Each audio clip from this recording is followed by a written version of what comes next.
Hey guys, Cadet Collins here. We're going to be going over the PT exercises for this week's rotation. Starting off is the alternating dumbbell or kettlebell press. We want to make sure that we have a good straight posture and picking a weight that is heavy enough to feel the actual exercise, but not too heavy where you could injure yourself. You're going to start the exercise with your weight at your shoulder level with your elbows tucked in. At the start, when you're holding the weight, you want to make sure that your palms are facing inward at each other. Then you're going to be pushing your weight up, alternating at each hand. Next is the Pedley Row. You're going to have your feet about shoulder length apart with a slight bend in your knees. Then you're going to bend forward at the hips while keeping your chest up. For the weight, you could use a bar, dumbbells, kettlebells, or a weighted bag, as long as you're doing the same movement correctly. Once you're in position, you'll bring the weight from the down position up to the middle of your stomach area, and make sure you're driving your elbows back to squeeze the muscle. Next are the RDLs. You'll start off standing straight up with your feet about shoulder length apart, having the weight touching your body. Then you're going to start bending at the hips and having a little bend in your knees. When bending over, the weight will be in contact with you the whole way down.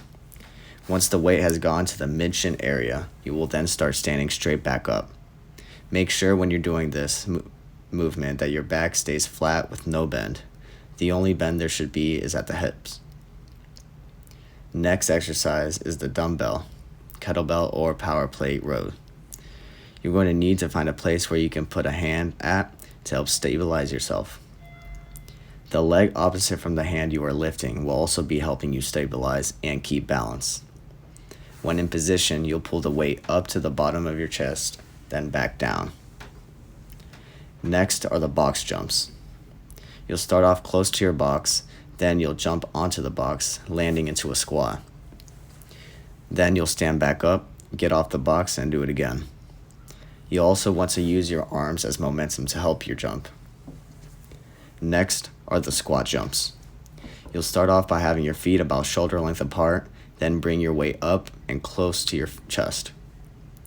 Once in position, you'll keep the weight at your chest while doing a deep squat. You need to make sure that your back is straight and your knees are going forward over your feet when squatting. Next is the front shoulder raises. You'll be standing straight up with your feet shoulder length apart and start off with the weights down. Then you'll raise them both about shoulder level, then back down. Next are the X's and O's. You'll start by laying on the floor while your arms and legs are hovering and spread apart. In this position, you should look like an X. Then you'll sit up and tuck your arms and legs in while bringing them together. At this point, you should look like an O. I hope all these exercises made sense to you guys. If you have any questions, there will be a PIFO in the weight room. So come prepared and be ready to work out.